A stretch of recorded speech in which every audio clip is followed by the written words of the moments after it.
Ganito sila mag-party dito. Oh, yan.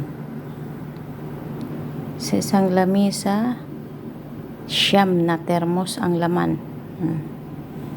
Diba? At ito yung tagayan nila. Yan. Tagayan ng gahawa. Ganyan sila dito mag-party. Ang cute na mga ano. Ang lilinggit. Para mga ano diwindi. Kasi sa mga gamit nila. Yung mga pabango doon kagabi tinanggal na. Wala na.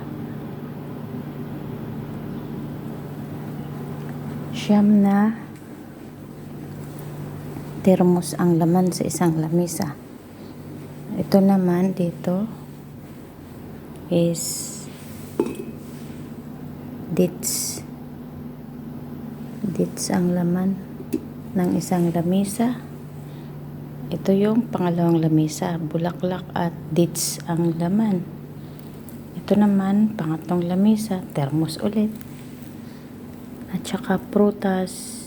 Ganito sila mag-party rito. Ito, pang-apat na lamisa. Termos ulit. Yan, at saka melon na prutas.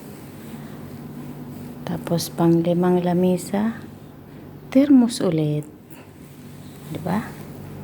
Puro termos. Tingnan natin ang dining area.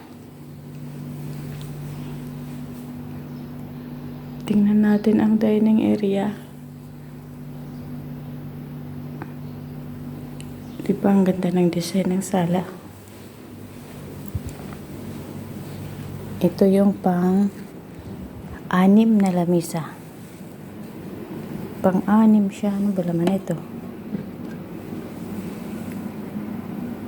Ay, ano to parang dates na powder. Na may ano. Yung lamisa, may nakapatong din na maliliit na lamisa. Oh.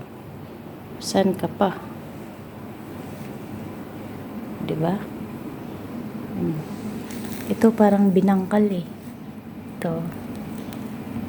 Para siyang binangkal. Mamaya nga matikman. Ito yung cake nila. Parang hindi naman masarap. Plus orchids. Tingnan natin yung kanilang foods. Ano kaya ito? Ay, margok. Ito yung margok na may tinapay at saka may manok. Yan, margok. Ito yung margok nila. Ganito sila mag-party. Ito yung mga foods nila. Ito naman isa. Ay, tinapay din ito na may yogurt. Yan. Itong isa. Ano naman to? Itong pinakamalaking harara. At fats. Ito yung kinain ko kagabi. Ito yung nagustuhan ko kagabi. Sa dami-dami ng pagkain, ito lang yung kinain ko. Masarap to. Yan. Kumain ako niyan kasi nakita ko na halos wala pang bawas. Pero kung nakita kong lamutak na kahit lutom ako, hindi ako kakain. Tapos ito naman, ano ang laman nito? Uy, haris. Paborito ng lahat, kaya pala hindi naubos yung kanin kasi naubos yung haris. Ito yung pinaka-paborito nila. May ano din yan, may manok na sahog.